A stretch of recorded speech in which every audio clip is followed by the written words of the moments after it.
ஏய் கட்டையா செல்லு எடுத்தா கொடுத்துருங்க, அப்புறம் என் பேர் கெட்ட பேர் ஆயிடும். ஏமா என் பிள்ளைங்க எல்லாம் எடுக்காதுன்னு சொல்லிங்கிற நீ மறுபடியும் கேக்குற.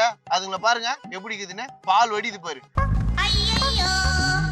மூஞ்சி பார்த்தா பால் வடி மாதிரி இருக்குது. இதுக்கு தான் ஏதோ திருட்டு மொழி முடிக்குதுங்க. உங்க அப்பா மேலே ஏதாவது திருட்டிக்கிறீங்களா? நான் சொல்ல நான் இல்ல தம்பி தான். அப்பே தெரியுதா இவன் அப்பா அப்படியே உடிச்சு வச்சுக்கிற மாதிரி. இவன் தான் திருடி இருப்பானே. சொல்ல குறா நீதான் செல்ல திருடிக்கிறியா? திருட்டு பயமானே. ஏய் அவனை சொல்ற என்ன சொல்றியா? ரெண்டு பேரும் சேர்த்து தான் சொல்றேன். உன்னால எனக்கு இதெல்லாம் தேவைடா. ஊர்ல நீ எப்படி தான் பாராட்டுவாங்க. என்னதான் இந்த பசங்களும் சேர்ந்து திருடுது.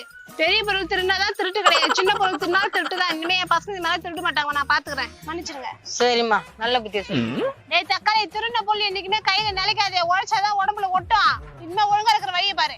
அங்கடா பாத்துக்கிறேன். ஒன்னால்தான் குடும்பம் கெட்டு போச்சு. வேணா வீட்டுக்கு. ஓ இந்த செல்லு தானா? என்ன ஓகேவா?